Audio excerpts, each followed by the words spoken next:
नमो नमः। नमोस्तु सुरभारती।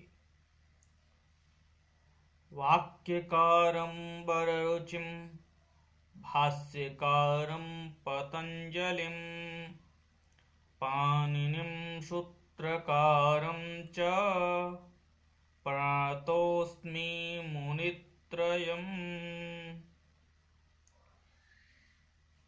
मित्रों, व्याकरण शास्त्र की आचार्य परंपरा, इसी क्रम में आज हम द्वितीय मुनि कात्यायन मुनि के बारे में अध्ययन करेंगे।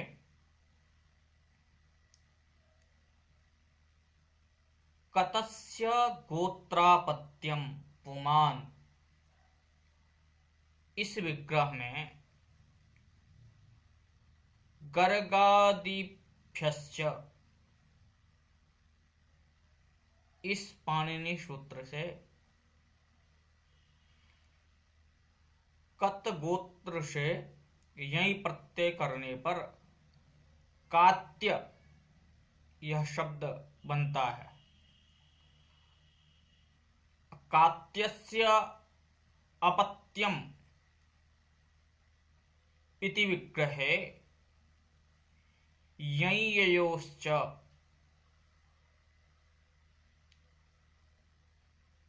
इति सूत्रेण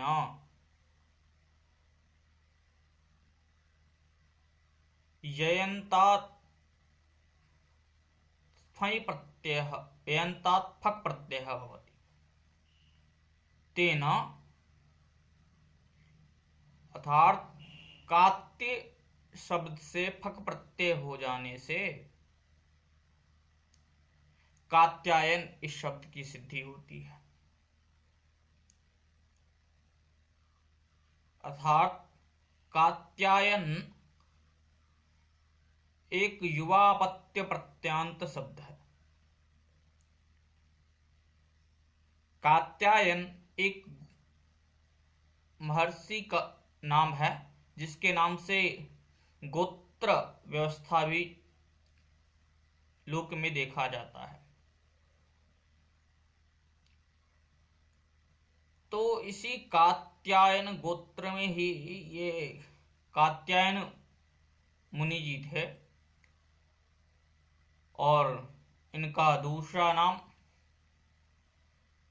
वररुचि प्रसिद्ध ही है। यदि त्रिकांड शेष कोश में इनके पर्यायवाची नामों को देखें तो वहां पे त्रिकांड शेष नामक कोश में पुरुषोत्तम जी इनके पर्यायवाची नाम के रूप में लिखते हैं। इनके पर्यायवाची के नाम के रूप में कात्य, कात्यायन, पुनर्वसु, वररुचि, मेधाजित, इन नामों का उल्लेख करते हैं पुरुषोत्तम देव जी अपने कोश में। त्रिकांड शेष कोश में ये उल्लेख करते हैं। इनका निवास स्थान दक्षिण देश में ही माना जाता है,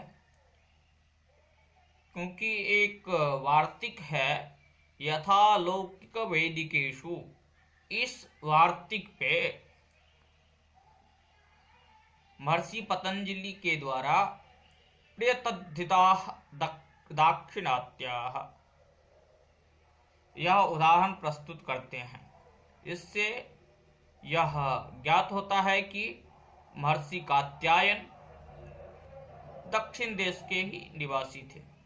इनके माता पिता इत्यादि के बारे में कोई उल्लेख नहीं मिलता है।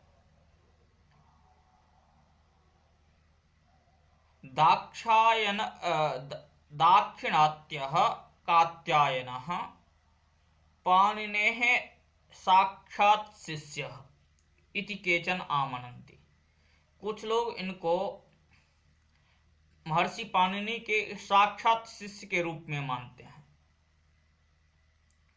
यदि इस मत को देखते हैं तो इनका काल महर्षि पाणिनि के समकाल ही होना चाहिए। उस हिसाब से इनका काल लगभग 450-500 ईसा वर्ष पूर्व होना चाहिए। परंतु यह मत कुछ लोगों के द्वारा ही आदर योग्य है। अन्य लोग इनके काल के विषय में कहते हैं जो इनका काल 350 ईस्वी के आसपास माना जाना चाहिए। 350 ईस्वी इनका काल माना जाता है इसलिए इतिहास ग्रंथों में। अब इनके प्रसिद्धि को देखते हैं, जो इनकी प्रसिद्धि किस रूप में, किस नाम से इनकी प्रसिद्धि है कात्यायन महर्षि जी की। तो वार्तिककारः, क्योंकि उन्होंने पाणिनि अष्टाध्यायी पर के सूत्रों पर अपने वार्तिकों की रचना की, इसलिए उनको वार्तिककार भी कहते हैं। वार्तिकम करोति यः सः वार्तिककारः। उपपद समास जैसे कुंभकार इत्यादि बनता है वैसे ही वार्तिककार, वैसे ही वाक्यकार, क्योंकि वार्तिक और को ही वाक्य को भी कहते हैं, तो वाक्य को ही वार्तिक भी कहते हैं, इसलिए इनको वाक्यकार भी इनकी प्रसिद्धि है। और वर रुचि ही तो प्रसिद्ध ही है, और तद्धित प्रिय भी इनको कहा जाता है, क्योंकि दक्षिण देश के थे और भाष्यकार ने स्वयं वहां पे यथालौकिक वैदिकेशु इस वार्तिक पर उद्धृत किए हैं। प्रिय तद्धिता दाक्षिणात्याः। सिद्धांत कौमुदी में मंगलाचरण के रूप में तृतीय भाग में स्वयं भट्टो जी दीक्षित लिखते हैं, वाक्यकारं वररुचिं भाष्यकारं पतंजलिं पाणिनिं सूत्रकारं च प्रणतोस्मि मुनित्रयम् इति। मित्रों, पाणिनि व्याकरण तंत्र में त्रिमुनि व्याकरणम अर्थात त्रिमुनि व्याकरण की बहुत ही प्रसिद्धि है। त्रिमुनि व्याकरण, जो त्रिमुनि व्याकरणम है, इसमें कात्यायन जी द्वितीय मुनि के रूप में प्रतिष्ठित हैं।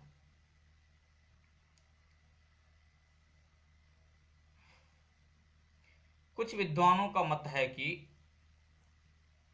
कात्यायन जो वररुचि अपर नाम के हैं, वो विक्रमादित्य के सभा पंडित के रूप में भी थे, जो कालिदास के द्वारा रचित ज्योति विदाभरण नामक ग्रंथ में एक पद्य के द्वारा ज्ञात होता है। कालिदास जी ज्योति विदाभरण में पद्य प्रस्तुत करते हैं, धन्वंतरी छपन कामर सिन्न शंकु बेताल घटखर पर कालिदासः ख्यातो वराह मिहिरो नृपते सभायां रत्नानि वै वररुचिर नव विक्रमस्य, अर्थात विक्रमस्य नवरत्नानि आसन्। विक्रमस्य राजसभायां नवरत्नानि आसन्। नवरत्न नाम्ना प्रसिद्धाः नव विद्वांसः आसन्। नवरत्न के नाम से प्रसिद्ध 9 विद्वान विक्रम जी के सभा में, विक्रमादित्य के सभा में सभा पंडित के रूप में रहते थे। उन विद्वानों में एक कात्यायन मुनि भी थे, जो वररुचि के नाम से वहां पर उल्लेख मिलता है।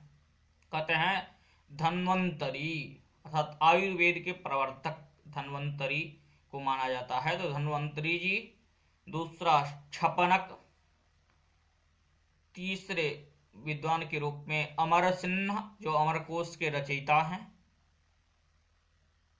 इसके बाद शंकु जी, इसके बाद बेताल भट्ट, इसके बाद घटकरपर, फिर कालिदास और बाराह मिहिर, फिर वररुचि।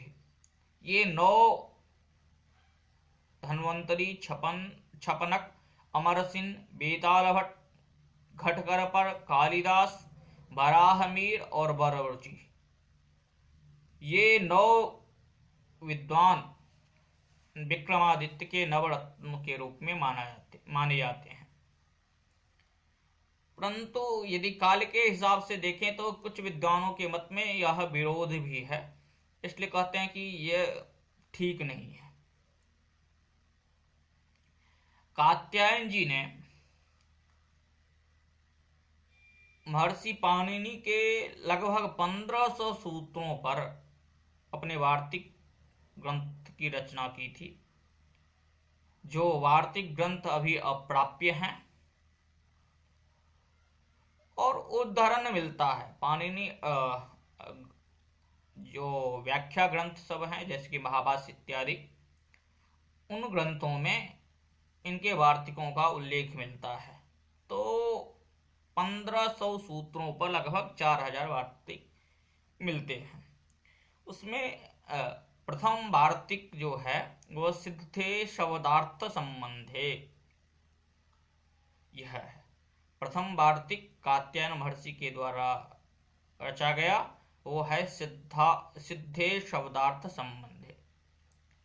यहाँ पर सिद्ध शब्द जो है वो नित्य पर्यायवाची है, अर्थात सिद्ध शब्द नित्य का पर्यायवाची है और मंगलार्थक का द्योतक है, मंगलवाचक भी है।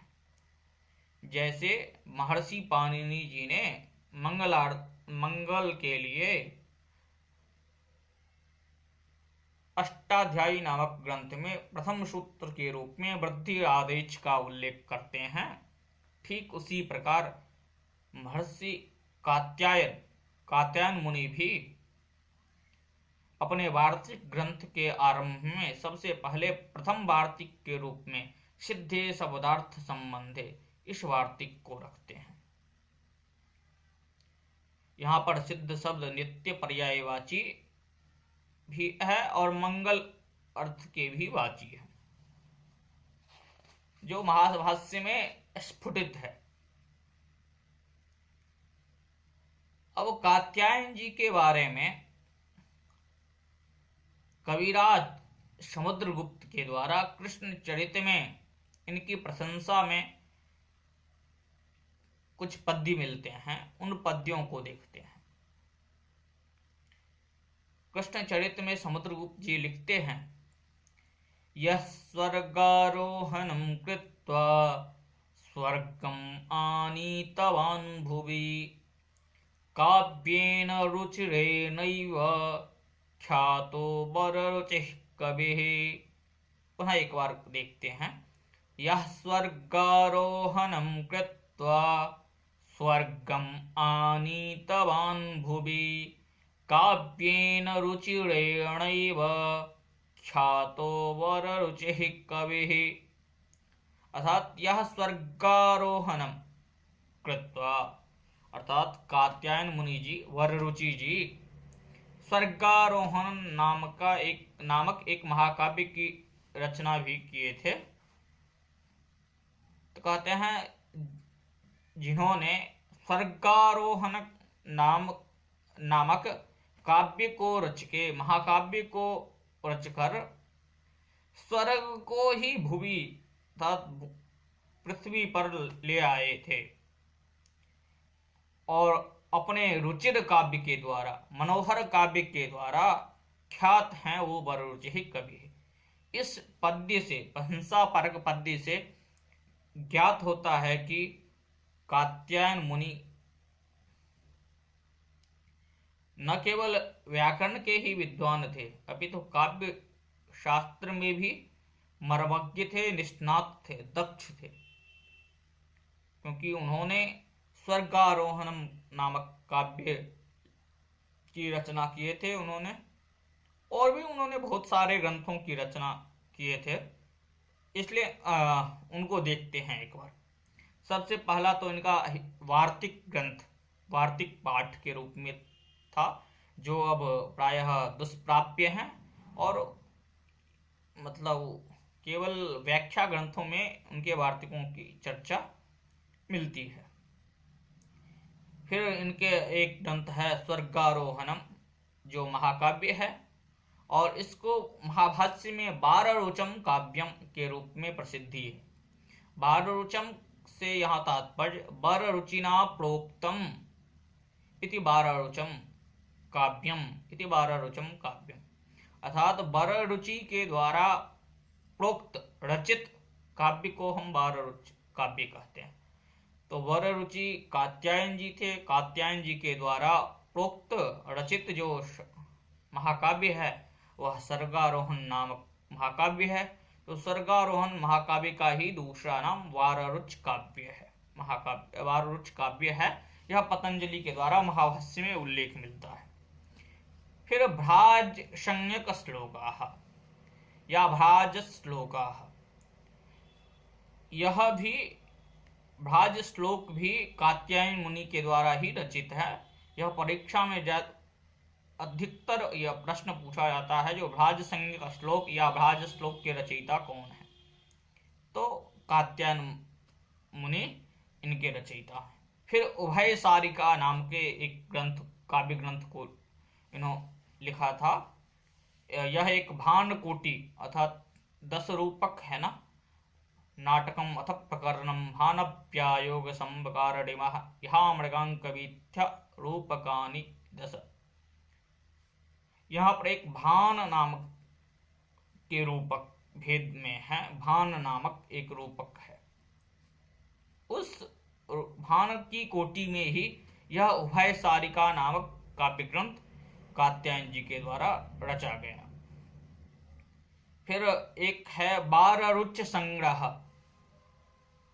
यह भी महर्षि कात्यायन के द्वारा रचा गया था, जिसमें 25 कारिका थी, लेकिन अब यह लगभग अनुपलब्ध ही है।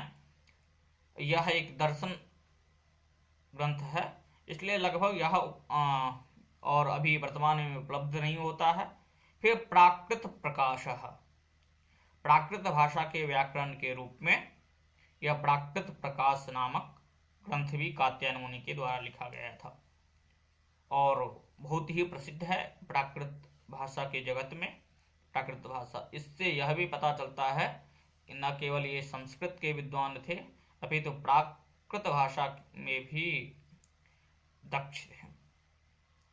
और भी बहुत सारे ग्रंथ मिलते हैं, जैसे कि ऋक् सर्वानुक्रमणिका, ऋक् प्रातिशाख्यम, कात्यायन श्रौत सूत्रम, कात्यायन स्मृति इत्यादि अनेक ग्रंथ मिलते हैं।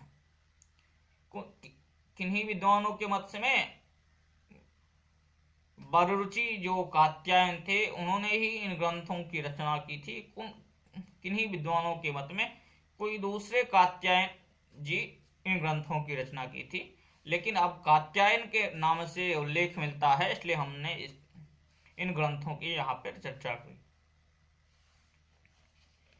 तो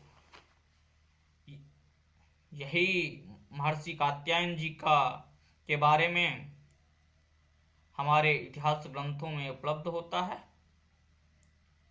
आगे की चर्चा हम अगले वीडियो में करेंगे। नमो नमः।